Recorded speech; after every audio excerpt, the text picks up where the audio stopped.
ഗസയിൽ യുദ്ധം 100 ദിവസം പിന്നിട്ട് കഴിഞ്ഞു. 25,000-ലധികം ആളുകൾ അവിടെ കൊല്ലപ്പെട്ടു. അപ്പോഴും പ്രതീക്ഷയോടെ ആഗോള ജനത കാത്തുനിന്നത് അന്താരാഷ്ട്ര നീതിന്യായ കോടതിയിൽ നിന്ന് യുദ്ധം അവസാനിപ്പിക്കാനുള്ള ഒരു ആഹ്വാനമോ അങ്ങനെ ഒരു നിർദ്ദേശമോ വരുമോ എന്നുള്ളതായിരുന്നു. കാരണം ദക്ഷിണാഫ്രിക്ക നൽകിയ ഒരു അപ്പീലിന്മേൽ, ഒരു പരാതിയിന്മേൽ ഇത് വംശഹത്യയാണ് അവിടെ നടക്കുന്നത്, പ്ലാൻഡ് വംശഹത്യയാണ് നടക്കുന്നത്. അതുകൊണ്ട് എത്രയും പെട്ടെന്ന് നീതിന്യായ കോടതി ഇതിനകത്ത് ഇടപെടണം എന്നുള്ള ഒരു ആവശ്യം മുന്നോട്ട് വയ്ക്കും. ഇതിൽ വാദപ്രതിവാദമൊക്കെ കഴിഞ്ഞ ഒരു ഇടക്കാല ഉത്തരവ് ഉണ്ടാകുമെന്ന് പ്രതീക്ഷിച്ചിരുന്നു. പക്ഷെ അങ്ങനെ ഒരു ഇടക്കാല ഉത്തരവ്, അങ്ങനെ പെട്ടെന്നുള്ളൊരു ആഹ്വാനം ഒന്നും ഉണ്ടായിട്ടില്ല എങ്കിൽ കൂടിയും അന്താരാഷ്ട്ര നീതിന്യായ കോടതി ഇന്നലെ ഇസ്രായേലിനോട് വംശഹത്യാപരമായ കാര്യങ്ങളൊന്നും അവിടെ ഉണ്ടാകരുത്, അക്കാര്യത്തിലൊരു ഉറപ്പ് വരണം, ഈ കേസ് മുന്നോട്ട് കൊണ്ടുപോകാൻ ആവശ്യമായ തെളിവുകളൊക്കെ പക്കലുണ്ട്, അതുകൊണ്ട് കേസ് സ്ട്രോങ് ആയി തന്നെ മുന്നോട്ട് പോകും എന്നൊക്കെ കോടതി പറയുന്നുണ്ട്. ആ ഒരു ഉത്തരവിനെ, ആ ഒരു നിലപാടിനെ ഏകദേശം എല്ലാ രാജ്യങ്ങളും സ്വാഗതം ചെയ്യുകയും ചെയ്തിട്ടുണ്ട്. പക്ഷേ അത് ഗസയെ സംബന്ധിച്ചിടത്തോളം നീതിയാണോ ആ വിധി എന്നുള്ളതാണ് നമ്മൾ രണ്ടാമത് ചർച്ച ചെയ്യുന്നത്. ദാവൂദ് സാഹിബ്, വിധി ഒരു പക്ഷേ എല്ലാവരും പ്രതീക്ഷിച്ചത് ഇപ്പോൾ ഇന്ന് മുതൽ, ഈ സമയം മുതൽ യുദ്ധം അവസാനിപ്പിക്കണമെന്ന് നീതിന്യായ കോടതി ആവശ്യപ്പെടുകയും ആ സമയം തന്നെ ഇസ്രായേൽ ഇത് നിർത്തുകയും ഒക്കെ ചെയ്യുമെന്നുള്ളതായിരുന്നു ഒരു പറ്റം ആളുകളൊക്കെ ആഗ്രഹിച്ചു. പക്ഷേ അത് നടക്കാൻ പോകുന്നില്ല എന്ന് നേരത്തെ തന്നെ രാഷ്ട്രീയ കേന്ദ്രങ്ങൾ വിലയിരുത്തിയതാണെങ്കിൽ കൂടിയും അതൊരു നിർദ്ദേശത്തിലേക്ക് ഒതുങ്ങുന്നു. രാജ്യങ്ങളൊക്കെ സ്വാഗതം ചെയ്തിട്ടുണ്ടെങ്കിൽ കൂടിയും എങ്ങനെ കാണുന്നു വിധി? അല്ല, ഈ നീതിന്യായ കോടതി ഒരു വിധി പറയുന്നു, എന്നിട്ട് ഇസ്രായേൽ അത് അനുസരിക്കുന്നു, എന്നിട്ട് ഫലസ്തീനികളൊക്കെ രക്ഷപ്പെടുന്നു എന്നാരെങ്കിലും വിചാരിച്ചിട്ടുണ്ടെങ്കിൽ അവരെല്ലാം വിഡ്ഢികളുടെ സ്വർഗത്തിലായിരുന്നു നമ്മൾ മനസ്സിലാക്കണം. അങ്ങനെ സംഭവിക്കില്ല. IC International Court of Justice അവർ ഇത് മുമ്പ് നമ്മളിവിടെ ഔട്ട് ഓഫ് പോസ്റ്റ് എടുത്തപ്പോൾ ഞാൻ പറഞ്ഞിട്ടുണ്ട്, അവരുടെ ഈ ജിനോസൈഡ് കേസിലൊരു വിധി വരണമെങ്കിൽ ഒരു മിനിമം 5 വർഷമെങ്കിലും എടുക്കും. അപ്പോൾ അതിനിടയിൽ ഒരു ഇൻ്ററിം ഓർഡർ വരും എന്ന് ചിലരൊക്കെ പറഞ്ഞിരുന്നു. എന്ത്, സീസ് ഫയർ വേണം എന്നൊരു ഇൻ്ററിം ഓർഡർ വരാൻ ഇടയുണ്ട്. അല്ല, കൂടുതൽ സൂക്ഷ്മമായ ഇൻ്റർനാഷണൽ ലോ വിശകലനം ചെയ്യുന്ന ആളുകൾ പറഞ്ഞത് അങ്ങനെയുള്ള ഒരു പ്ലോസിബിലിറ്റി ഫാക്ടർ, എന്താണ്, ജിനോസൈഡാണ് സംഭവിക്കുന്നത്, അതുകൊണ്ട് ഈ കേസ് മുന്നോട്ട് പോകണം എന്ന നിലയ്ക്ക് ഇവരിത് എടുക്കും, പ്ലോസിബിൾ ആണെന്ന് പറയും. അതാണ് സംഭവിക്കുക എന്ന് പറഞ്ഞ നിയമവിദഗ്ധരും ധാരാളമുണ്ട്. പ്രധാനപ്പെട്ട നിയമവിദഗ്ധരൊക്കെ അങ്ങനെയാണ് പറഞ്ഞത്. അതാണ് സംഭവിച്ചിരിക്കുന്നത്. അപ്പം നീതിയുടെ, ഇൻ്റർനാഷണൽ ലോയുടെ ഒരു പെർസ്പെക്റ്റീവിൽ നോക്കുമ്പോൾ ശരിയായ ദിശയിലാണ് ICJ പ്രൊസീഡിങ്സ് പോകുന്നത്. ഒരു ഇൻ്ററിം ഓർഡർ അതൊരു അമിത പ്രതീക്ഷയായിരുന്നു, അതുണ്ടായിട്ടില്ല. പക്ഷേ ഒരു ഇൻ്ററിം ഒപ്പീനിയൻ എന്ന് പറയാവുന്ന ഒരു ഇൻ്ററിം ഡിറക്ഷൻ വന്നിട്ടുണ്ട്. നിങ്ങൾ ഈ ജിനോസൈഡൽ ആക്റ്റുകൾ നടത്തരുത് എന്ന് പറഞ്ഞിട്ടുണ്ട്. ഇത് നമ്മളിങ്ങനെ എടുക്കുക, ഇങ്ങനെ ഒരു ഇൻ്ററിം ഓർഡർ ഉണ്ടായിരുന്നു എന്ന് വിചാരിക്കുക, വെടിനിർത്തണം എന്ന്. ഇസ്രായേൽ അനുസരിക്കില്ല എന്ന് നെതന്യാഹു ഇതിന് തലേദിവസം പ്രഖ്യാപിച്ചിട്ടുണ്ട്. എന്ത് വിധിച്ചാലും ഞങ്ങളത് അനുസരിക്കാൻ പോണില്ല. അപ്പോൾ അനുസരിച്ചിട്ടില്ലെങ്കിൽ ഇവരെന്ത് ചെയ്യും? ഈ 15 ജഡ്ജിമാരാണുള്ളത്, ഇവരെന്ത് ചെയ്യാൻ പറ്റും? ഇവർക്ക് ഇറങ്ങി വന്നിട്ട് ടെലവീവിൽ വന്നിട്ട് നെതന്യാഹുവിൻ്റെ കൈ പിടിക്കാൻ പറ്റുമോ? അവർക്ക് പോലീസുണ്ടോ? അവർക്ക് പട്ടാളമുണ്ടോ? അവർക്കൊരു ഓർഡർ ഇഷ്യൂ അല്ലാതെ അവർക്ക് എക്സിക്യൂട്ട് ചെയ്യാൻ അവർക്ക് സാധിക്കില്ല. അപ്പോൾ അത് എക്സിക്യൂട്ട് ചെയ്യേണ്ടത് എങ്ങനെയാണ്? ഒരു ICJയുടെ ഒരു ഓർഡർ ഒരു രാജ്യം അനുസരിക്കുന്നില്ല, അത് എക്സിക്യൂട്ട് ചെയ്യാനുള്ള അതിൻ്റെ രീതി എന്താണ്? അത് ഇതിലേക്ക് വരണം, UN സെക്യൂരിറ്റി കൗൺസിൽ വരണം. UN സെക്യൂരിറ്റി കൗൺസിൽ എന്ത് ചെയ്യണം? പ്രമേയം പാസ്സാക്കണം, ഈ ICJ ഓർഡർ നിങ്ങൾ കംപ്ലൈ ചെയ്യണം എന്ന് പറഞ്ഞിട്ട്. അങ്ങനെ ഒരു പ്രമേയം UN സെക്യൂരിറ്റി കൗൺസിൽ വന്നാൽ എന്താ സംഭവിക്കുക? അമേരിക്ക വീറ്റോ ചെയ്യും, അത് നടക്കില്ല. അപ്പം പിന്നെ UN ജനറൽ അസംബ്ലിയോ മറ്റാരെങ്കിലും പ്രമേയം പാസ്സാക്കണം, അതിനൊരു കാര്യമില്ല. ഒരു സംഗതി സേഫ് മനസ്സിലാക്കണം, ഈ ലോകത്ത്, നമ്മൾ ജീവിക്കുന്ന ഈ ലോകത്ത് ഏതെങ്കിലും ഒരു രാജ്യത്തിനെതിരെ ഉണ്ടായിട്ടുള്ള UN പ്രമേയങ്ങൾ അത് മൊത്തെടുക്കുക, UN പ്രമേയങ്ങൾ മൊത്തെടുക്കുക. എന്ത് പ്രമേയങ്ങൾ? ഒരു കൺട്രി സ്പെസിഫിക് ആയിട്ടുള്ള ഒരു രാജ്യവുമായി ബന്ധപ്പെട്ടുണ്ടായിട്ടുള്ള മൊത്തം UN പ്രമേയങ്ങൾ എടുക്കുക, UN ഉണ്ടായ അന്നു മുതലുള്ള. അതിൻ്റെ 45% ഇസ്രായേലിനെതിരാണ്. നമ്മൾ മനസ്സിലാക്കണം. എന്നിട്ട് ഇസ്രായേൽ വല്ല പരിപാടി നിർത്തിയോ? UN ജനറൽ അസംബ്ലി, UNHRC എന്നാണ്, ഹ്യൂമൻ റൈറ്റ്സ് കൗൺസിൽ, ഇവരുടെ കൺട്രി സ്പെസിഫിക് ആയിട്ടുള്ള പ്രമേയങ്ങളുടെ 45% ഈ ഒരൊറ്റ രാജ്യത്തിനെതിരാണ്. പിന്നെ സെക്യൂരിറ്റി കൗൺസിൽ വന്ന പ്രമേയങ്ങളുണ്ട്, അവന് മിക്കവാറും പാസ്സാവില്ല, കാരണം അമേരിക്ക വീറ്റോ ചെയ്യുന്നതുകൊണ്ട് പാസ്സാവില്ല. അതും മഹാഭൂരിപക്ഷവും ഇസ്രായേലിനെതിരാണ്. എന്ന് പറഞ്ഞാൽ പണ്ട് VS അച്യുതാനന്ദനെതിരെ പിന്നെ ഇവരൊരു നടപടിയെടുത്തു, PB നടപടിയെടുത്തു, അച്ചടക്ക നടപടി. അന്ന് മാധ്യമത്തിൽ രാകേഷിൻ്റെ ഒരു കാർട്ടൂൺ ഉണ്ടായിരുന്നു, മഹത്തായ മൂന്നാമത്തെ അച്ചടക്ക നടപടിയും സ്വീകരിച്ച് ഇതാ മഹാനായ VS ഈ വാഹനത്തിന് തൊട്ട് പിറകെ കടന്നു വരുന്നത്. ഒരു പ്രമേയം പാസ്സാക്കിയാൽ, ഞങ്ങൾക്കെതിരെ ഒരു പ്രമേയം പാസ്സാക്കിയാൽ അതൊരു അലങ്കാരമാണെന്ന് വിചാരിക്കുന്ന ഒരു കൂട്ടരാണ് ഈ ഇസ്രായേൽ എന്ന് പറയുന്നത്. അപ്പോൾ അതുകൊണ്ട് ഇതിലെന്തെങ്കിലും ഈ പ്രതീക്ഷിച്ചിരുന്ന വല്ലവരും ഉണ്ടെങ്കിൽ അവർ യാഥാർത്ഥ്യത്തിലേക്ക് വരിക എന്നുള്ളത് മാത്രമാണ്. പിന്നെ UN ICJ ഒരു പ്രമേയം പാസ്സാക്കിയാൽ ഒരു എന്താ പറയുക വിധി പറഞ്ഞാൽ അതിലുള്ള ഒരു സാധ്യത, നിയമപരമായിട്ടുള്ള സാധ്യത എന്താണെന്ന് വെച്ചിട്ടുണ്ടെങ്കിൽ, ഇപ്പോൾ അമേരിക്ക അല്ലെങ്കിൽ UK ഇവർ നിരന്തരം ഇസ്രായേലിനെ സഹായിച്ചുകൊണ്ടിരിക്കുന്നു, ആയുധങ്ങൾ നൽകുന്നു, പണം നൽകുന്നു. അവിടുത്തെ കോടതിയിൽ ഒരാൾക്ക് പോകാം, അവിടെയുള്ള ഒരാൾക്ക് പോകാം. എന്താണ്? ഒരു ജിനോസൈഡ് പ്ലോസിബിലിറ്റി ഉള്ള ഒരു കാര്യത്തിൽ നമ്മളുടെ രാജ്യം പണം ചെലവഴിക്കുന്നു, അല്ല ആയുധം നൽകുന്നു. ഇത് നമ്മളുടെ തന്നെ നിയമത്തിന് എതിരാണ്. അതുകൊണ്ട് ബൈഡനെ അത് തടയണം, അല്ലെങ്കിൽ സുനക്കിനെ തടയണം എന്ന് പറഞ്ഞിട്ട് അവിടുത്തെ കോടതികൾ പോകാം. അതിൻ്റെ ഒരു സാധ്യത ഉണ്ട്. ഇപ്പോൾ തന്നെ ഇത് രണ്ട് സംഗതിയായിരുന്നല്ലോ സംഭവിക്കേണ്ടിയിരുന്നത്. ഒന്ന് എന്ന് വെച്ചാൽ ഈ കേസ് ക്വാളിഫൈഡ് അല്ല, ജിനോസൈഡ് അല്ല അവിടെ നടക്കുന്നത് എന്ന് പറഞ്ഞിട്ട് കേസ് തള്ളുക എന്നുള്ളതാണ് സംഭവിക്കേണ്ട ഒരു കാര്യം. അത് നടന്നിട്ടില്ല. കേസ് മുന്നോട്ട് പോവുകയാണെന്ന് പറയുമ്പോൾ തന്നെ അതിൻ്റെ അർത്ഥം എന്താണ്? ഈ കേസിൽ മെറിറ്റ് ഉണ്ട് എന്നുള്ളതാണ്. അപ്പോൾ അത് മെറിറ്റില്ല എന്ന് ആർക്കും പറയാനില്ല. ജിനോസൈഡ് ലോകത്ത് ഒരുപാട് സംഭവിച്ചിട്ടുണ്ട്. പക്ഷേ ടെലിവൈസ്ഡ് ജിനോസൈഡ് അല്ലെങ്കിൽ ലൈവ് സ്ട്രീംഡ് ജിനോസൈഡ് എന്ന് പറയാവുന്നൊരു പരിപാടി മനുഷ്യർ കാണുന്നത് ഇതാണ്. ഇത് ടെലിവൈസ്ഡ് ജിനോസൈഡാണ് നടക്കുന്നത്. ആശുപത്രികൾ വളയുക, എന്നിട്ട് ആശുപത്രികളിലെ ഡോക്ടർമാർ ലോകത്തോട് സംസാരിക്കുക, ഇത് ഞങ്ങളെ വളഞ്ഞിരിക്കുന്നു, ഞങ്ങൾക്കെതിരെ മിസൈലുകൾ വരുന്നു. അവർ ആശുപത്രിയിൽ മരണപ്പെട്ട രോഗികളെ 2 ദിവസം മുമ്പ് ഇവിടുന്ന് വന്ന ചിത്രങ്ങൾ കണ്ടില്ലേ? ഈ ഇവിടെയുള്ള ഈ ഖാൻ യൂണിസിലെ ഹോസ്പിറ്റലിൽ നിന്ന് ആശുപത്രി വളപ്പിൽ ഡോക്ടർമാരും നഴ്സുമാരും ചേർന്നിട്ട് കുഴിയൊരുക്കുകയാണ്. എന്തിനു വേണ്ടിയാണ്? ആശുപത്രിയിൽ മരണപ്പെട്ട ഡെഡ് ബോഡീസ് അവിടുന്ന് ചീയുന്നു, അത് പുറത്തേക്ക് കൊണ്ടുപോകാൻ പറ്റുന്നില്ല. ഇതൊക്കെ ലൈവ് സ്ട്രീം ചെയ്യപ്പെടുകയാണ്. ഇങ്ങനെയുള്ള ഒരു ലൈവ് സ്ട്രീംഡ് ടെലിവൈസ്ഡ് ജിനോസൈഡ് ലോകം കണ്ടുകൊണ്ടിരിക്കുകയാണ്. അപ്പോൾ അതിങ്ങനെ കണ്ടുകൊണ്ടിരിക്കും. ഈ 15 ജഡ്ജിമാർക്ക് അങ്ങനെ ഇല്ലെന്ന് പറയാൻ പറ്റില്ലല്ലോ.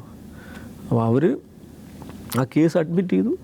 അതിൽ ആ പ്രൊസീജിയേഴ്സ് 4-5 വർഷം മിനിമം എടുക്കും. കാരണം ഇവർ കൊടുത്തിരിക്കുന്ന അറ്റാച്ച്മെൻറ്റ്സ് തന്നെ ആയിരക്കണക്കിന് അറ്റാച്ച്മെൻറ്റ്സ് ഉണ്ട്. ഈ സൗത്ത് ആഫ്രിക്ക കൊടുത്തിട്ടുള്ള ഇതെല്ലാം ക്രോസ് ചെക്ക് ചെയ്യുക, കൊറോബറേറ്റ് ചെയ്യുക, ഇങ്ങനെയൊക്കെയുള്ള സംഗതികളുണ്ട്.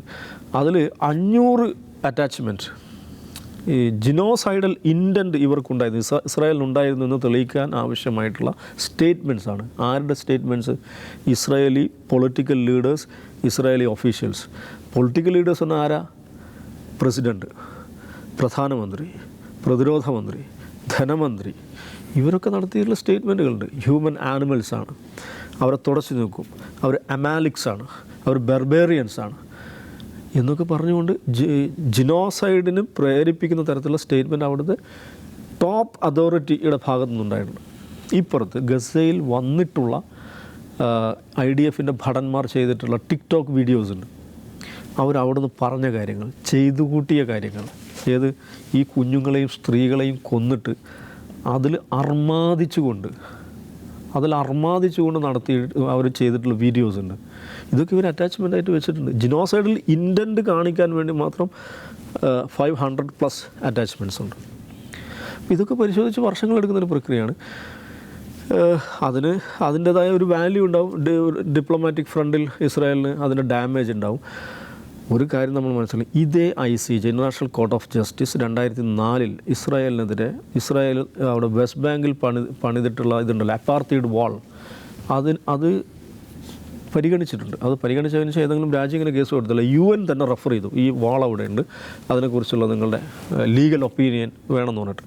അപ്പോൾ അവരത് പരിശോധിച്ച് അത് സാങ്കേതികമായി പറയുന്ന അഡ്വൈസറി ഒപ്പീനിയൻ എന്നുള്ളതാണ്. അതൊരു വിധി എന്നുള്ള ഒരു സ്റ്റാറ്റസ് അതിനില്ല. UN ഇവർ അഡ്വൈസ് കൊടുക്കുകയാണ്. അഡ്വൈസറി ഒപ്പീനിയൻ എന്താണ്? അത് ഇൻ്റർനാഷണൽ ലോയുടെ ലംഘനമാണ്, അത് അപ്പാർത്തൈഡാണ് എന്നവർ പറയുന്നത്. അപ്പോൾ ഈ മതിലെന്ന് പറഞ്ഞാൽ സൈഫ് മനസ്സിലാക്കണം. ഇപ്പോൾ സൈഫിൻ്റെ വീട് എവിടെയാണെന്ന് വിചാരിക്കുക, സൈഫുവിൻ്റെ കൃഷിഭൂമി അവിടെയാണെന്ന് വിചാരിക്കുക. തൊട്ടും അവിടേക്ക് എത്തണമെങ്കിൽ സാധാരണയിൽ 1 മിനിറ്റ് കൊണ്ടോ 2 മിനിറ്റ് കൊണ്ടോ നടന്നെത്താവുന്ന സൈഫുവിൻ്റെ കൃഷിഭൂമിയിലേക്ക് സൈഫുവിന് എത്തണമെങ്കിൽ 2-3 മണിക്കൂർ വാഹനത്തിൽ സഞ്ചരിക്കേണ്ട വിധം ഫലസ്തീനി ജീവിതങ്ങളെ ജീവിതങ്ങൾക്കുമേൽ ഈ വലിയ ഭിത്തി സൃഷ്ടിച്ച സംഗതിയാണ് ഈ വാളെന്ന് പറയുന്നത്. എല്ലാവരും UN-ഉം ലോകരാഷ്ട്രങ്ങളും ICJ എല്ലാവരും പറഞ്ഞിട്ട് വല്ലതും ചെയ്തവർ വലിയൊരു മതിൽ പണിതിരിക്കുന്നു, അതിനേൽ കമ്പി വേലി പണിതിരിക്കുന്നു, ആ കമ്പിയിൽ കൂടി കറണ്ട് പാസ് ചെയ്യുന്നു. ഇങ്ങനെയുള്ളൊരു രാജ്യമാണത്. അപ്പോൾ ഇത് ഹമാസ് പറയുന്നൊരു കാര്യമുണ്ട്. ഈ മനുഷ്യരുടെ ഇസ്രായേൽ എന്ന് ഹമാസിൻ്റെ ബേസിക് ഐഡിയോളജി എന്താണ്? അന്താരാഷ്ട്ര നിയമവും ഡിപ്ലോമസിയും ചർച്ചയും ഡയലോഗും ഇസ്രായേലിനോട് സാധ്യമല്ല എന്നതാണ്. അവർക്കറിയാവുന്ന ഒരേ ഒരു ഭാഷ, അത് വയലൻസിൻ്റെ ഭാഷയാണ്, റെസിസ്റ്റൻസിൻ്റെ ഭാഷയാണ്. അപ്പോൾ ഇസ്രായേൽ പ്രശ്നത്തിൽ എന്തെങ്കിലും ഒരു പരിഹാരം ഉണ്ടാണെങ്കിൽ അത് ഫലസ്തീനി ജനതകളുടെ റെസിസ്റ്റൻസിലൂടെയേ സാധിക്കുകയുള്ളൂ എന്നുള്ളതാണ് ഹമാസിൻ്റെ പൊസിഷൻ. ആ പൊസിഷനിൽ നിന്നുകൊണ്ടാണ് ആ പ്രസ്ഥാനം ഉണ്ടായത്. ആ പൊസിഷനെ ആവർത്തിക്കുന്നതാണ് ഇപ്പോൾ ഈ അന്താരാഷ്ട്ര കോടതിയുടേതാണെങ്കിലും അല്ലെങ്കിൽ അന്താരാഷ്ട്ര സമൂഹത്തിൻ്റെതാണെങ്കിലും ഉള്ള നിലപാടുകൾ കാണിക്കുന്നത്. അജിംസ് ആഗ്രഹിച്ചതുപോലെയുള്ള ഒരു പ്രഖ്യാപനമോ ഉത്തരവോ ഒന്നും ഉണ്ടായില്ല. പക്ഷേ എങ്കിൽ കൂടിയും ചില നിർദ്ദേശങ്ങൾ, നിരീക്ഷണങ്ങൾ അതാണെങ്കിൽ അത് ഗസയ്ക്ക് എന്നെങ്കിലും നീതി ലഭ്യമാക്കാൻ ഉതകുന്ന രീതിയിലാകുമോ ഈ നിരീക്ഷണങ്ങളോ ഭാവിയിൽ വരാനിരിക്കുന്ന ഉത്തരവോ? അങ്ങനെ തോന്നുന്നുണ്ടോ? നമുക്കറിയില്ല എന്താ സംഭവിക്കാൻ, നമുക്കറിയില്ല. പക്ഷേ അറിയാവുന്നൊരു കാര്യമുണ്ട്. നമ്മൾ ഈ കോവിഡിൻ്റെ സമയത്താണ് യുക്രൈൻ യുദ്ധം ഉണ്ടായത്. റഷ്യ യുക്രൈനിൽ അധിനിവേശമാണ് നടത്തിയത്. ഇതേ ICJ കോടതിയിൽ ഒരു കേസ് വന്നു. യുക്രൈൻ കൊടുത്ത കേസാണ്. വെടിനിർത്തൽ വേണമെന്ന് ഉടനെ പറഞ്ഞു. ഇടക്കാല ഉത്തരവിൽ വെടിനിർത്തൽ പറഞ്ഞു. റഷ്യ പോയി പണിയൊക്കാൻ പറഞ്ഞു. റഷ്യ ഈ പറയുന്ന വീറ്റോ പവറുള്ള രാജ്യമാണ്, ഞങ്ങൾ വെടിനിർത്തില്ല എന്ന് പരസ്യമായിട്ട് പറഞ്ഞു. എന്താ അതിൻ്റെ കാരണം? നമ്മളന്ന് ടെലിവിഷൻ ചാനൽ BBC ഉൾപ്പെടെയുള്ള ടെലിവിഷൻ ചാനൽ കണ്ടതാണ്. ബ്ലൂ ഐഡ് ബ്ലോണ്ട് ഹെയർഡ് ആളുകൾ മരിക്കുന്നു എന്ന വിലാപം, അല്ലേ? ബാക്കി എല്ലാവരും അഭയാർത്ഥികളാവുന്നൊക്കെ ഓക്കെ. പക്ഷേ ഈ നീല കണ്ണുള്ള സ്വർണ്ണ തലമുടിയുള്ള ആളുകൾ അഭയാർത്ഥികളാവുക, മരിക്കുക എന്ന് പറഞ്ഞാൽ പാശ്ചാത്യ ലോകത്തിന് അത് വലിയ പ്രശ്നമാണ്. നമ്മൾ ഈ ജഡ്ജിമാരുടെ പാനലെടുത്ത് നോക്കുക. Most of them are from western countries. America, Italy, France. President അമേരിക്കയാണ്. അപ്പോൾ അവരെ സംബന്ധിച്ച് യേശുക്രിസ്തു ഫലസ്തീനിയാണ്, അവരുടെ കാര്യമില്ല. അദ്ദേഹത്തെ കാണിക്കുന്ന ഇമേജ് എന്താണ്? ബ്ലൂ ഐഡ് ബ്ലോണ്ട് ഹെയർ ഉള്ള യേശുവാണ്. ഇവർ അങ്ങനെയുള്ള ആളല്ല. അപ്പോൾ അവർ മരിക്കാം, അവർക്ക് മേൽ വംശഹത്യ ഉണ്ടാകും. അപ്പോൾ അതുകൊണ്ടാണ് വെടിനിർത്തൽ വേണം എന്ന് പറയാൻ അവർക്ക് തോന്നാഞ്ഞെന്നാണ് എനിക്ക് തോന്നുന്നത്. അല്ലെങ്കിൽ എനിക്ക് ഏറ്റവും രസമായിട്ട് തോന്നുന്നത് ഒരു ആഫ്രിക്കൻ കൺട്രി എന്നുള്ളൊരു ജഡ്ജിയുണ്ട്, ജസ്റ്റിസ് ജൂലിയ സെബ്യൂറ്റൻ്റെ. അവർ ഈ പാനൽ മുന്നോട്ട് വെച്ച 6 നിർദ്ദേശങ്ങൾക്കും എതിരായിട്ട് വോട്ട് ചെയ്തു. ഏറ്റവും തമാശ എന്ന് വെച്ചാൽ അതിൽ ഇസ്രായേലിൻ്റെ ഒരു അഡ്ഹോക്ക് ജഡ്ജ് ഉണ്ടായിരുന്നു. ഇസ്രായേൽ അഡ്ഹോക്ക് ജഡ്ജ് ഈ പാനൽ മുന്നോട്ട് വെച്ച 6 നിർദ്ദേശങ്ങളുണ്ടല്ലോ, അതായത് ജനസൈഡ് നടക്കുന്നുണ്ടെന്ന് അന്വേഷിക്കണം, അത് തടയാനുള്ള ശ്രമങ്ങൾ നടക്കണം, അങ്ങനെ 6 നിർദ്ദേശങ്ങളുണ്ട്. ഈ ഹ്യൂമൻ എയ്ഡ് എത്തിക്കണം എന്നുള്ളത്. ഇതിൽ 2 എണ്ണം ഒഴികെ ബാക്കി 4 എണ്ണത്തിനെതിരായിട്ട് ഇസ്രായേലിൻ്റെ ജഡ്ജ് വോട്ട് ചെയ്തോളൂ. പക്ഷേ ഈ സ്ത്രീ, ഈ ജഡ്ജ് ജൂലിയ, ഇവർ ഈ 6 എണ്ണത്തിനെതിരായിട്ട് വോട്ട് ചെയ്തു. അതാണ്. അപ്പോൾ ഈ ഉഗാണ്ട വേറെ പ്രസ്ഥാനം ഇറക്കി. ഉഗാണ്ട ഫലസ്തീൻ കോസ്റ്റിനെ പിന്തുണയ്ക്കുന്ന ഒരു രാജ്യമാണ്. അവർ പറഞ്ഞത് ഇത് ഞങ്ങളുടെ ഞങ്ങളുടെ നിലപാടല്ല. ഉഗാണ്ടക്കാരിയാണ്. ഞങ്ങളുടെ നിലപാടല്ല, അവരെന്താ പറഞ്ഞത് നമുക്കറിയില്ല. അത് ആ രാജ്യവുമായിട്ട് ബന്ധപ്പെട്ട ഒരു കാര്യമല്ല. പക്ഷേ ഇവരിങ്ങനെയാണ് ഇവർ മാത്രമാണ് ഈ 6 എണ്ണത്തിനെതിരെ വോട്ട് ചെയ്തിട്ടുള്ളതെന്ന് ശ്രദ്ധിക്കണം. അപ്പോൾ അങ്ങനെ സംഭവം ഉണ്ടാവുന്നുണ്ട്. അപ്പോൾ ഇതിലിപ്പോൾ ഉണ്ടാകുന്ന കാര്യം ചില ഏറ്റവും പ്രധാനപ്പെട്ട കാര്യം നടക്കുന്ന ജനസൈഡാണ് എന്ന് ലോകത്തിന് ബോധ്യപ്പെടുന്നു എന്നുള്ളതാണ്. അതുകൊണ്ട് പ്രത്യേകിച്ച് നിയമപരമായ കാര്യമൊന്നുമില്ല. ദാവൂദ് സാഹിബ് വിശദീകരിച്ചു. ഈ ഇൻ്റർനാഷണൽ കോർട്ട് ഓഫ് ജസ്റ്റിസിൻ്റെ ഒരു കാര്യവും എക്സിക്യൂട്ട് ചെയ്യാൻ ആർക്കും അധികാരമൊന്നുമില്ല. അത് എക്സിക്യൂട്ട് ചെയ്യേണ്ടത് ഈ പറയുന്ന UN സെക്യൂരിറ്റി കൗൺസിലാണ്. UN സെക്യൂരിറ്റി കൗൺസിലിൽ ഒരിക്കലും ഒരു ഏകാഭിപ്രായത്തോടെ ഏതെങ്കിലും കാര്യം നടന്നതായിട്ട് സമീപ ചരിത്രത്തിലൊന്നും ഓർമ്മയില്ല. നടന്നിട്ടുണ്ടെങ്കിൽ കൊസോവയിലാണെന്ന് തോന്നുന്നു. കൊസോവയിൽ UN ഇടപെടൽ ഈ പറയുന്നൊരു ഏകകണ്ഠമായ നിലപാടിൻ്റെ അടിസ്ഥാനത്തിലായിരുന്നു. അപ്പോൾ ഇവിടെ എന്താ സംഭവിക്കുന്നത് വെച്ചാൽ ഇത് ഒരു ജനസൈഡാണ് എന്ന് നിയമപരമായി സ്ഥാപിക്കപ്പെടുകയാണോ എന്ന്, അതിൻ്റെ വിധി എന്തെങ്കിലുമൊക്കെ വരട്ടെ, ജനസൈഡാണെന്ന് സ്ഥാപിക്കപ്പെടുകയാണ്. നമ്മുടെ കൺമുമ്പിൽ ഒരു വംശഹത്യ നടന്നുകൊണ്ടിരിക്കുകയാണ്. ഇതുപോലെ 40കളിൽ നമ്മൾ ജർമ്മനിയിൽ കണ്ടതുപോലെ, ജർമ്മനിയിൽ അന്നും ലോകം നോക്കി നിൽക്കുകയായിരുന്നു. നമ്മൾ ഇതിലൊരു ഈ വിധി ചരിത്രത്തിൻ്റെ ഒരു ക്രൂരമായ ആവർത്തനം എന്ന് പറയുന്നാൽ, ജർമ്മനിയിലെ ഹിറ്റ്ലർ ജൂതന്മാരെ കൊന്നുകൊണ്ടിരുന്നപ്പോൾ ലോകം കൈ കെട്ടി നോക്കിയിരിക്കുകയായിരുന്നു. ആരും ഇടപെട്ടിട്ടില്ല. അന്നത്തെ വൻ ശക്തികൾ സോവിയറ്റ് യൂണിയനോ അമേരിക്കയോ ബ്രിട്ടനോ ഒന്നും ഇടപെട്ടിട്ടില്ല. ഏതുവരെ അതിൻ്റെ എപ്പിറ്റോമിൽ എത്തുന്നവരെയാണ് പിന്നെ സൈനിക നീക്കങ്ങളൊക്കെ ഉണ്ടാകുന്നത്. ഈ കൊല്ലുന്നത് ലോകം നോക്കി നിന്നു. അതുപോലെ ഇവിടെ നോക്കി നിൽക്കുകയാണ് ലോകം. വംശഹത്യ ലോകം നോക്കി നിൽക്കുകയാണ്. ഒന്നാലോചിച്ച് നോക്കുക, ഈ ഹിസ്റ്ററി റിപ്പീറ്റ് ഇറ്റ് സെൽഫ് എന്ന് പറയുന്ന പോലെ ഇവിടെയും ചരിത്രം ആവർത്തിക്കുകയാണ്. ആരും ഇടപെടുന്നില്ല. അപ്പോൾ കോടതി ഉത്തരവൊക്കെ വരുന്നു, ജനസൈഡാണ്, അത് തടയണം, നിങ്ങൾ അത് ചെയ്യല്ലേ എന്നൊക്കെ പറയുന്നു. എന്നതിനപ്പുറം അത് ചെയ്യരുത് എന്നൊരാളും പറയാനില്ല എന്നുള്ളതാണ്. അപ്പോൾ ഞാൻ വിചാരിക്കുന്നത് ഈ 1940 നിന്ന് 2024 എത്തുമ്പോൾ മാനവരാശിയുടെ ഒരു ധാർമ്മിക പുരോഗതി ഉണ്ടായിട്ടില്ല. ടെക്നോളജി വികസിച്ചിട്ടുണ്ടാവാം, ഇൻഫ്രാസ്ട്രക്ചർ വികസിച്ചിട്ടുണ്ടാവും. മനുഷ്യൻ്റെ ഒരു മനുഷ്യത്വം ഒട്ടും പുരോഗമിക്കുകയല്ല, കുറേ കൂടി മോശമാവുകയാണ് എന്നാണ് ഈ വിധി ചൂണ്ടിക്കാട്ടുന്നു, ഈ വിധി നടപ്പാക്കാത്തതിലൂടെ ചൂണ്ടിക്കാട്ടുന്നു. ശരി.